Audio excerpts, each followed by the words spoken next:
Bonjour les petits loups, alors aujourd'hui nous allons apprendre à associer correctement les unités lorsque nous utilisons la formule qui relie la distance d, la vitesse v et la durée t. Nous allons dans un premier temps nous appuyer sur la forme linéaire de l'expression, à savoir d égale v fois t. Et pour commencer, plaçons-nous dans le système international, noté SI, qui je vous le rappelle est le système d'unités le plus largement utilisé dans le monde. Il est composé de 7 unités de base, à partir desquelles s'expriment toutes les autres et sa création date de 1960.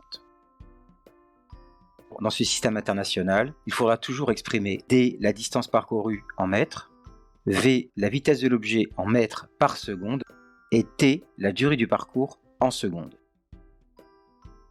En revanche, si la vitesse est exprimée en kilomètres par heure, alors cela est cohérent avec une distance exprimée en kilomètres et une durée en heures. Autre exemple, si la distance est exprimée en kilomètres et la vitesse en kilomètres par seconde, alors cela est cohérent avec une durée en secondes. Par exemple, si un énoncé te demande de calculer une vitesse en mètres par seconde, mais qu'au cours du calcul tu exprimes la durée en heures, eh bien cela sera incohérent. Quand on dit mètres par seconde, on entend bien seconde.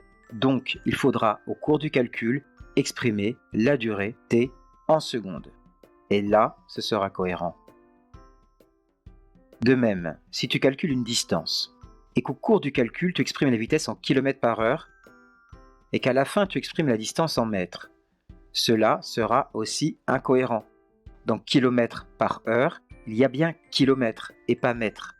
Donc la distance devra être exprimée à la fin en kilomètres, et là, ce sera cohérent. Voici un résumé sous forme de tableau. Ainsi, lors de l'étape données utiles et avant de passer à l'étape calcul, il faudra toujours t'assurer que les unités sont celles du système international ou alors qu'elles sont cohérentes entre elles.